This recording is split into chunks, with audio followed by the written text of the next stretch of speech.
but also it's to separate the males out from the females. They're called varied egg fly because every female is different. They particularly like this red buddleia here. Butterflies like plants where they can get their proboscis down into the nectar. This is like your own magic fairy tale. What do you call this, Yvonne? Is it called the Kingdom of Butterflies? We're just about to walk into the Kingdom of Butterflies. Let's go take a look at this one. I call it my butterfly house. Squeeze through. So this is where they acclimatise in a more open... Yeah, it's more open, but also it's to separate the males out from the females. That's the male of blue moon or varied egg fly butterfly. Totally different in appearance to the female, which I've got in here in the next part. So this is the male section. Yeah, this is the male section. And the other one's the female section. Yes, although I have to say that one or two males have managed to get through the barrier and come and visit the girls.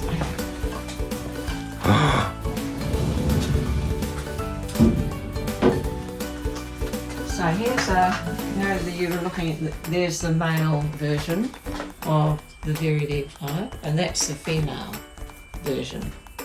Yeah. So they're very different. You see this they're called varied egg fly because every female is different in the markings. This one's got quite a bit of blue on it. That one's got hardly any blue at all. They're the same butterfly. Same butterfly. So they're called varied egg fly. Egg fly because of the egg shape on the male. And that's a male because it's black with blue and a white dot. Yes. Yes. Get out of here. Yeah. You occasionally see them. I saw one of these guys in Callista a few years ago. But they like the warmth. Oh, I've got to take a photo. He's on my camera. It's gone. So they like back again. Very funny. This one here is That's the wanderer. Wanderer. Yeah. With very tiny green pupae. Yes. Yes. That's him there. That's it there. Yeah, that's the female. I think there is a male in here that managed to sneak in. I'll see if I can find it, because the males have just a small widening of one of the red. It was a Huntsman Spider. I saw that. You're not allowed in here. Get out. Oh my goodness. He's not allowed. That has happened once before. Probably the same one, I think. It was the same place. But yeah, there are lots of tasty dinners in here for that spider. This is like your own magic fairy tale, isn't it? It is. That's a orchard swallowtail male. Now, did that just defecate? Is that what I saw? Oh, I it's saw. possible. Do they also urinate? They urinate, yes. I saw it urinate. Good eyesight. Look at them all over here. They particularly like this red buddleia here. They all really love it. That's a hybrid.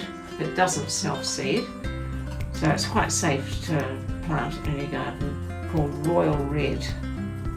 And how many butterflies are on it? 5 at the moment. That's just one little plant in a pot. This is why you have all these plants outside, because you rotate. I rotate them.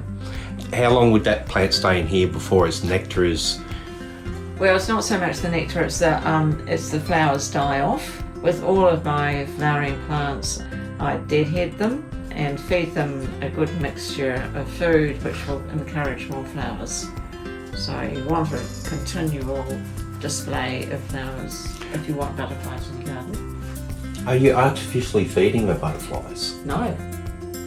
Some people do. Yes. I mean, if Melbourne Zoo does. Yes, they do. Yeah. I know somebody who breeds butterflies who feeds them purple Gatorade, undiluted. And I met another Bribie Island butterfly house in Queensland. They feed theirs a mixture of olive leaf extract and water and sugar. So, I mean, they need minerals. I have got Gatorade here. Just put it on one of these flowers here. Oh, okay. So you can do that. But I bought Gatorade and I've used it once. So you're not placing it out on No. a tray or in any absorbent material? No, they've got such a feast of natural sources of nectar here. I mean, they like this. This is a native plant. This is a male orchard swallowtail. You know, the ones that disguise themselves as pupae, look like a stick? Well, that's the male. They have a beautiful, I don't know if can see from that angle, but they have a beautiful sheen, these, when the light catches it. So you're placing plants in here that they can lay eggs on? Yes. But when do you introduce the males? Well, at the moment, as you can see, there's a couple in here. There's a couple in here because I want them to lay eggs. This is their plant here. I'll see if I can. Yeah, there's some eggs on here. Tiny little aqua-coloured eggs. That's the wanderer?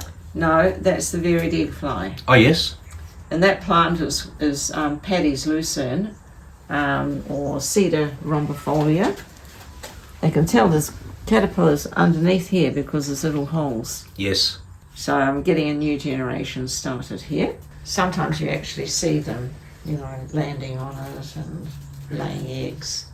So there's only the two types of butterfly in here at the moment? No, there's the varied egg fly, the wanderers, and the male orchard swallowtails.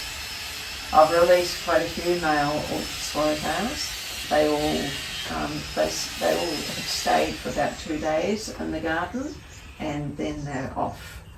So they don't usually hang around in the garden. I probably would if I had a female, but I don't. They love those red dahlias. They all like those red dahlias. They like butterflies, like plants where they can get their proboscis down into the nectar. Some plants are too bunched up, and they can't, you know, with too many petals. Yes. And they can't get their proboscis in. Even those simple daisies way over there. Simple daisy flowers. How many people walk away from here and say, I'm going to get a butterfly house? There must be a lot. I don't know, I think they'll go a bit quiet when they come here. Why? Well, they're a bit mesmerised. Because you can get up so close to the butterflies. I'll have to tell John about that spider. He'll have to get it out for me. Yeah, so those are 2 female wanderers on that dahlia.